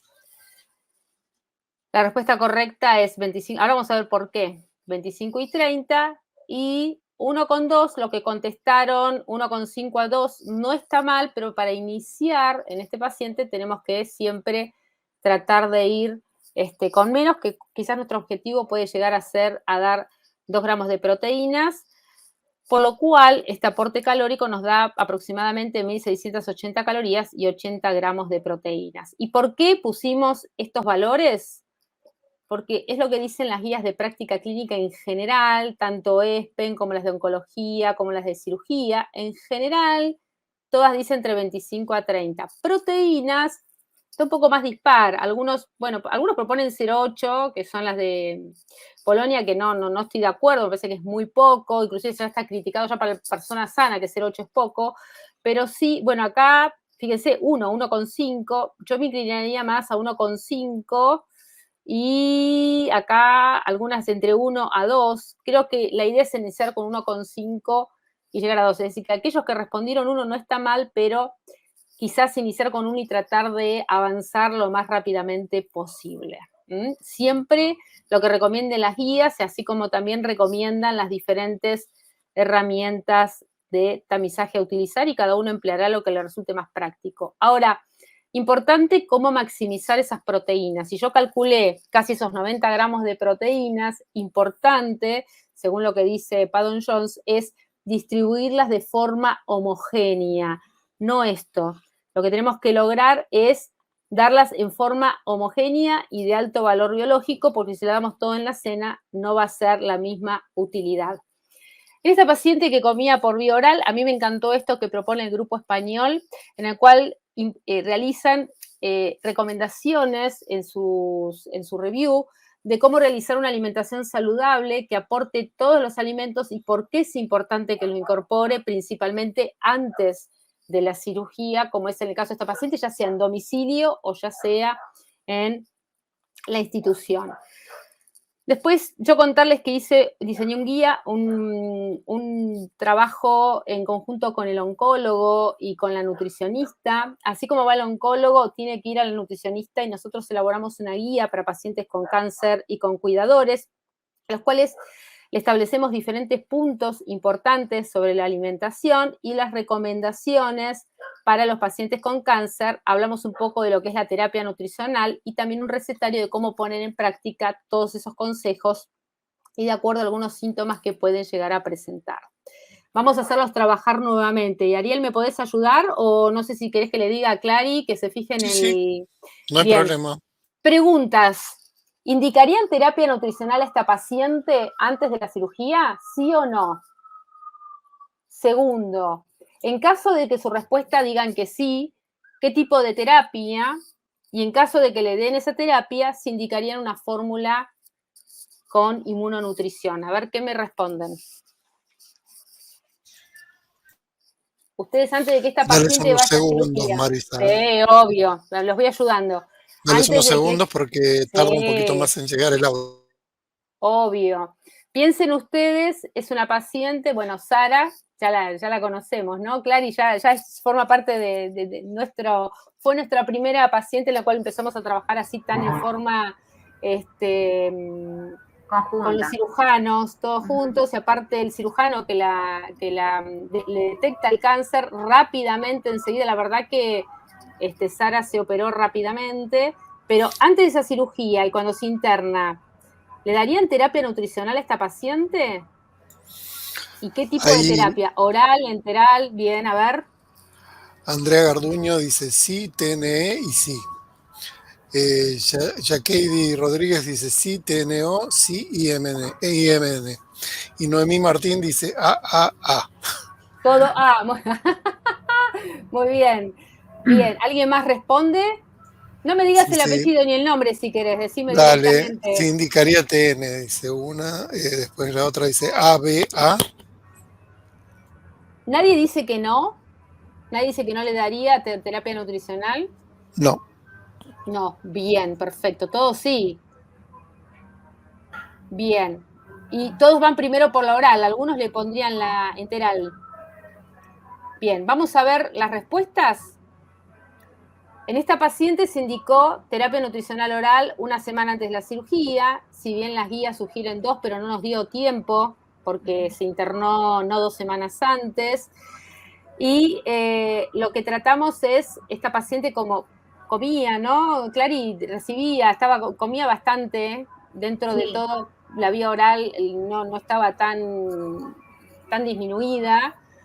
Y sí, logramos darle terapia nutricional oral, la verdad que muy bien. ¿Y por qué? Bueno, lo dije anteriormente, las guías recomiendan, si bien las guías ERAS recomiendan dar los 5 a 7 días, bueno, es lo que nosotros hicimos, ¿no?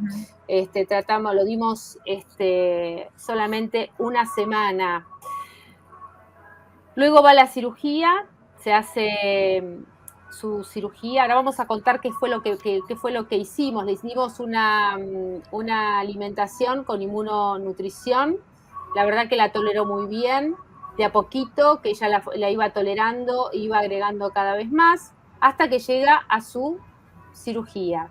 El 4 de noviembre entra el procedimiento, sin complicaciones, bien tolerado, con conservación pilórica, se logra la resección de ganglios, tumor que se envía a anatomía patológica, y el diagnóstico es un tumor neuroendocrino bien diferenciado grado 1, se coloca la sonda nasoyeyunal en el intraoperatorio para la alimentación. En general, los cirujanos en nuestro hospital están empezando a ver la importancia que esto tiene y que ya el paciente salga con una terapia de nutrición en el intraoperatorio. Nosotros en el caso de Sara no necesitamos colocar una sonda antes porque ella realmente la alimentación básica y la vía oral realmente venía bastante bien.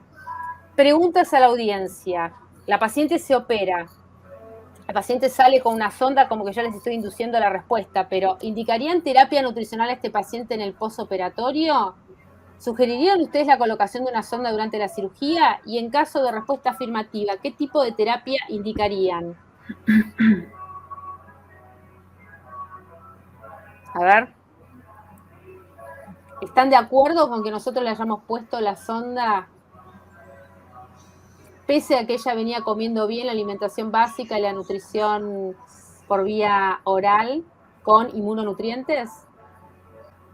Acá ponen que sí, otra pone que no.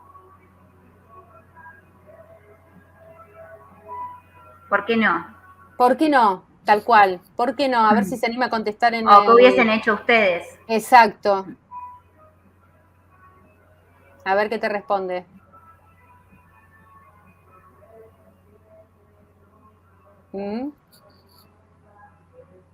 A ver, cada decisión es individual también, cada paciente es de forma individual, pero creemos que esta paciente tenía un 7% de pérdida de peso, en algún momento pensamos nosotros en colocarle una sonda, ella no estaba muy convencida, ¿te acordás, Clary, que ella no estaba muy convencida de la sonda? Por eso no se la pusimos, pero bueno, aprovechamos y después le dijimos que durante la cirugía iba a salir con una sonda, por temor a que no recuperara ese peso, ¿no? Y siempre también es importante asegurarse un acceso porque nosotros tampoco vamos a saber si puede llegar a haber alguna complicación o cómo va a tolerar la vía oral. Entonces también asegurarse un acceso intraquirúrgico, más allá de que después tolere bien y quizás sea por poquito tiempo. Exactamente. Ahora, ¿cuándo indicar terapia nutricional? ¿Pacientes malnutridos o en riesgo en el perioperatorio? Acá quizás le estamos respondiendo que nos dijo que no. Pacientes normonutridos que no van a poder comer alimentos por 7 días, no lo sabíamos, entonces a veces hay que tener en cuenta esto. Pacientes con baja ingesta alimentaria que no alcanzan el 50-75%, si ella era una candidata a esto, que le pase esto, y considerar la sonda nasoyeyunal. Nosotros no usamos tanto la yeyunostomía durante la cirugía para todos los candidatos sometidos a una cirugía de páncreas o de tubo digestivo alto. Y un periodo de 7 a 14 días puede ser razonable para mejorar la morbilidad postoperatoria, aunque haya que retrasar la cirugía. Esto es lo más difícil, ¿no? Convencer al cirujano de que tiene que retrasar la cirugía. Bueno, esto es un poco el esquema de lo que pasó, la dieta que recibió, la dieta oral, hipercalórica, hiperproteica. Luego, a las 48 horas de ayuno, a las 48 horas ya empieza, estuvo en ayuno, pero ya empieza con la sonda nasoyeyunal muy precozmente.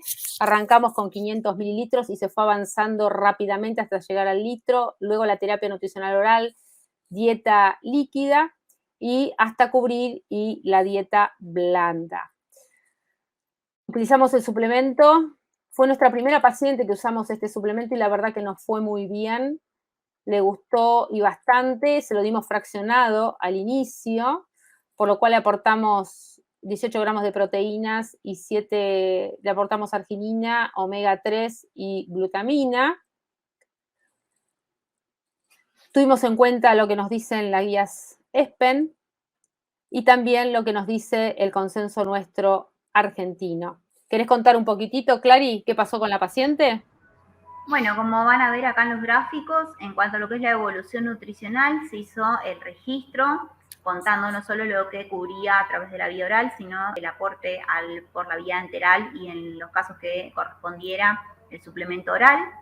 Y lo que se puede ver que a lo largo de los días ella llega a cubrir su requerimiento tanto en calorías y en proteínas, y que si bien hubo días con balance energético negativo, no solo por la evolución de las dietas, sino también por los ayunos de los procedimientos, se va al momento del alta cubriendo calorías y proteínas y también recuperando el peso con el que había ingresado. Ella desciende hasta 54 pesos en lo que es la internación propio del ayuno.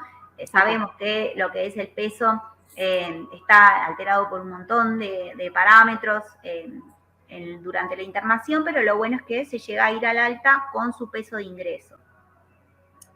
Bien, perfecto. también tuvimos en cuenta el registro alimentario a través de la ingesta, que hicimos conocer la ingesta propuesto y traducido al español por Nutrition Day. La paciente cubre el 80% de los requerimientos de acuerdo al cálculo que le hicimos anteriormente, entonces se decide retirar la nutrición enteral y la paciente se va de alta. Ahora pregunto, ¿consideran ustedes que esta paciente puede tener insuficiencia pancreática exócrina? Y acá un poco yo estoy viciada porque hago páncreas, pero ¿piensan ustedes? Muy probablemente sí, y el tratamiento y la actitud de ustedes sería enzimático. Probablemente sí, si tiene síntomas como diarrea y le darían como actitud un sustituto sin realizar ningún test. No lo saben y pueden decir que no lo saben. Le harían un test de función pancreática de la lactasa fecal o nunca he tenido en cuenta la IPE en este tipo de pacientes. Pueden responder la 4.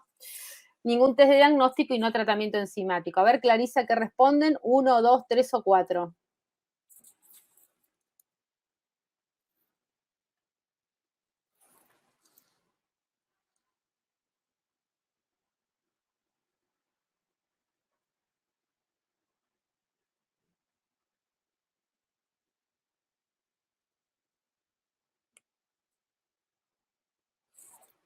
Ahora podemos responder las preguntas que hay en el chat. ¿Qué harían ustedes? 1, 2, 3 o 4.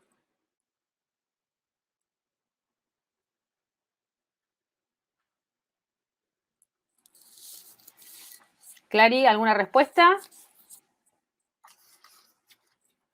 ¿Todavía no?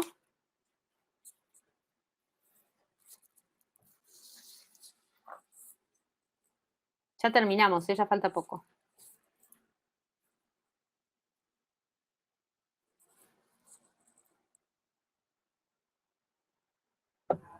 Hay 1, hay 2, hay 3 y hay 4.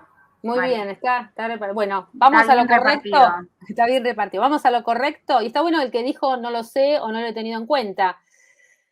Muy probablemente sí, y tratamiento enzimático. ¿Por qué? Vamos a lo que dice la evidencia. Definición de IPE, lo que dice el consenso europeo del 2017, que es IPE, o la insuficiencia pancreática exócrina, la disminución de secreción de enzimas, la presencia de síntomas de esteatorrea, que es esperable en etapas avanzadas, y los pacientes con IPE no sintomáticos pueden presentar déficits nutricionales. El consenso que nosotros realizamos en el 2018 sobre diagnóstico y tratamiento de insuficiencia pancreática, sabemos que es el estado de maldigestión de nutrientes causados por la insuficiente secreción de enzimas, su inadecuada activación, su degradación precoz, lo que va a condicionar una desnutrición calórico-proteica y déficit de vitaminas. Entonces, ¿en qué pacientes sospecharlas? Esta la hicimos con nuestras residentes, con Lucía y con Anabel Villagra, en la cual la insuficiencia pancreática exócrina, si tenemos en cuenta los tumores pancreáticos, principalmente en la cirugía pancreática, la DPC que tuvo esta paciente, 85-95% van a desarrollar insuficiencia pancreática exócrina, por lo cual el tratamiento es las enzimas pancreáticas. Enzimas pancreáticas que se van a dar por vía oral porque esta paciente comía por vía oral. En el caso que la paciente, ustedes hoy por hoy nosotros en el hospital ya le damos una alimentación semi-elemental, porque ya inferimos en la DPC que va a tener insuficiencia pancreática. Lo que no hacemos es darle una polimérica y ponerle enzimas a la polimérica. ¿Por qué? Porque no hay evidencia que respalde esto y ya nosotros lo dejamos documentado en la relación de nutrición enteral e IPE, no pasar enzimas pancreáticas. Les dejo algunas fotos del Club del Páncreas. Esta es la presentación del Pancreas Day que se hizo en el 2019 en forma presencial. Este año se va a hacer el 9 de diciembre en Rosario, en forma presencial. Este es el equipo de nutricionistas del Club del Páncreas y estos los integrantes para que vean que mal no lo pasamos del consenso de cáncer de páncreas. Importante que la nutrición es una ciencia, no una opinión, no consultar al doctor Google. Y bueno, agradecerles por la presentación de todo, por ustedes, por estar acá. Y bueno, no sé si quieren que algunas preguntas en el chat. Marisa, mira, hay 3 preguntas que si querés te las leo, así Dale. simplifico. Una de ellas es, para prevenir baja del sistema inmunológico y desnutrición, ¿por qué no se involucró a nutriólogos? Nunca he entendido esa división y falta de equipo. ¿En dónde? ¿En qué momento la falta de nutriólogos? Porque en general hoy por hoy se está trabajando mucho con nutricionistas. Hoy por hoy nosotros formamos parte de los equipos en todos los lugares, en la terapia intensiva, en los consultorios, en cirugía. Hay muchos lugares donde no se trabajan con nutricionistas. Por eso es importante un paciente que va a ser sometido a una cirugía que el mismo día que va al cirujano pase por el nutricionista. En general nosotros en el hospital trabajamos bastante en equipo. Bastante, lo puede decir Clarisa. Inclusive las residentes están también ahí incorporadas en todos los equipos. Bárbara, así que no sé si lo... Sí, creo que respondiste. Ahora te hago la próxima pregunta. Con paciente de 90 que se alimenta oralmente, pero su cuerpo va a la caquexia, ¿qué se recomienda para que no haya desnutrición? Es un tema. Ahí 90 años y ahí hay que charlar mucho en qué etapa de la caquexia está. Si está en la etapa de precaquexia, sí podés, porque no te olvides que en la caquexia también tiene la insulinoresistencia, hay un montón de factores que influyen hormonales, y ahí a lo mejor podés charlar y ver una terapia nutricional enteral siempre y cuando esté la paciente de acuerdo y la familia. Tenés que ver el pronóstico. Las guías de ESMO son fantásticas porque te hablan de acuerdo al pronóstico de vida, hasta cuándo podés tratar al paciente y cómo invadirlo o no. Y ayuda a decidir en conjunto con el equipo y la familia. Léanlas porque están muy buenas. Pero es muy individual eso, ¿no, Clary? Creo que nos ha pasado a nosotros, el hospital, pacientes que ya están en etapa, o a ver, no etapa final, pero a lo mejor es una paciente grande, como pasó con Sara. Ella no se quería poner la sonda antes de la cirugía. Sí, ahí prima más allá de que uno lo tiene que informar, los riesgos y los beneficios, pero siempre la decisión termina siendo del paciente y de su familia. Exactamente. A veces nuestro deber es informar, pero la decisión es de ellos. Ahí tenés fármacos, pueden ser, en general son, algunos utilizan corticoides por periodos muy cortitos para estimular el apetito por 14 días, algunos derivados de la progesterona, algunos alimentos algunos medicamentos pueden llegar a utilizarse, pero a veces no ayudan demasiado, así que es todo en forma individual. Tenés que usar todas las estrategias que tengas a mano y después ver. Gracias, Marisa. Después preguntan la arginina, ¿por qué vía sugieren administrarla? A ver, por vía oral, en este caso lo usamos tranquilamente por vía oral, no tuvo ningún problema, no tuvo diarreas, no tuvo intolerancia, y no te olvides que la nutrición enteral, todas tienen arginina, porque todas tienen proteínas, en menor medida tienen, lo que pasa es que necesitas enriquecidas con arginina en aquellos pacientes que tienen déficit, por ejemplo, de arginina. Entonces, nosotros usamos el producto y no tuvimos ningún problema. Para nada. Ok. ¿No? Creo que sí. Sí, preguntan cómo administrar arginina, omega 3, proteínas vía oral antes de una cirugía programada, ¿qué suplementos? Bueno, nosotros lo mencionamos ahí, Enterex, lo utilizamos. Al principio no le dábamos un sobre entero, lo íbamos fraccionando. Con Clary teníamos miedo de dar tanto de golpe, pero la verdad que no hubo ningún problema, estuvo, la verdad que fantástico, lo toleró muy bien y lo dimos por vía oral. En el caso que lo hubiésemos dado por vía enteral, ya sumás también una fórmula que esté adicionada con omega 3 y ya haces el efecto sinérgico de todo. Sí, porque de hecho con ella empezamos con el suplemento oral, incluso cuando no había empezado todavía con la vía oral en el postquirúrgico. O sea, había iniciado con dieta líquida, pero no había iniciado todavía con dieta blanda. Entonces, eso también fue un parámetro que lo toleró perfecto. Sí, no tuvo ningún problema. Otra de las cosas, no empezar ya con dietas líquidas. Hay algunos trabajos muy interesantes de Wismedi que dice empezar con dietas con proteínas o empezar con suplementos. Nosotros con las pancreatitis inclusive estamos haciendo eso. Tuvimos un caso, una paciente con necrosis de 80% que estuvo con parenteral y empezamos la vía oral directamente con el suplemento. Hay que empezar a perderle el miedo a los suplementos. Acá tengo otra pregunta. Jacqueline Rodríguez, ¿sos de Panamá o es otra Jacqueline Rodríguez? A ver, contéstame. Dice, cuando usan fórmulas poliméricas, ¿recomiendan sin sacarosa? Sí, no tienen sacarosa.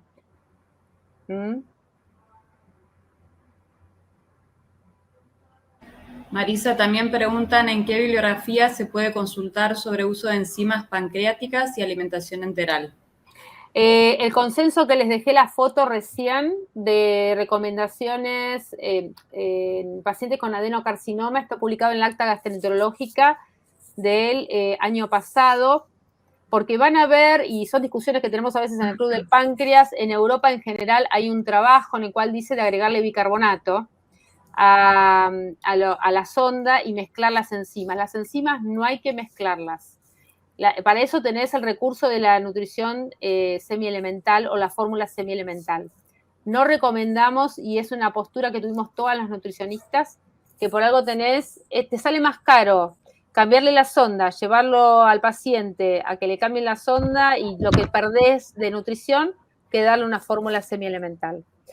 Quizás algunos pacientes con alguna fórmula polimérica a muy bajo goteo puede llegar a tolerarla, pero eso es de acuerdo a cada paciente.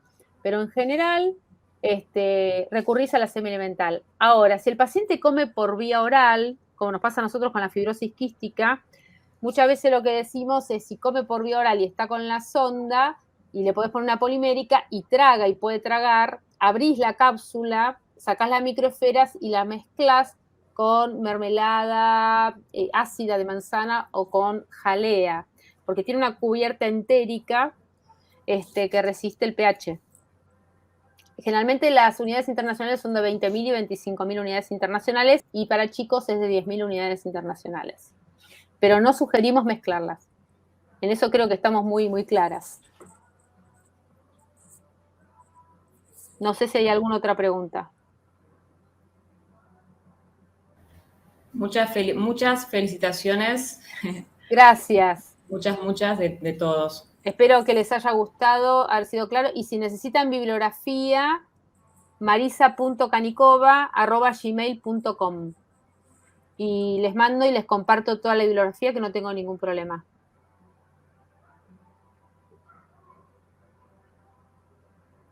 A ver si veo alguna pregunta. Acá me preguntan la experiencia en la dieta regular en el primer día quirúrgico en UTI. Y depende, a veces los cirujanos son los que tienen un poco más de miedo y nosotros somos las que motivamos un poco más. No empezamos ya con dieta líquida, tratamos de ir un poco más allá, ¿sí? De dar dietas. Los suplementos, por ejemplo, son un muy buen recurso.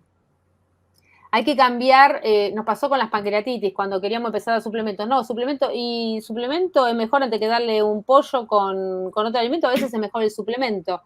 No significa que no le vamos a dar el pollo, ¿está?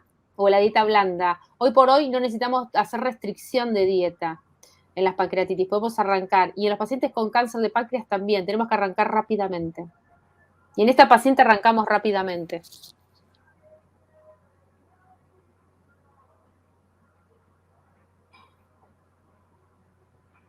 No sé si hay alguna otra pregunta, me parece que no. No hay más, Marisa. No hay más, ya quedaron agotados. Bueno, me parece que no sé quién. Paula, ¿querés finalizar vos? ¿Finalizo Vamos. yo? ¿Sí?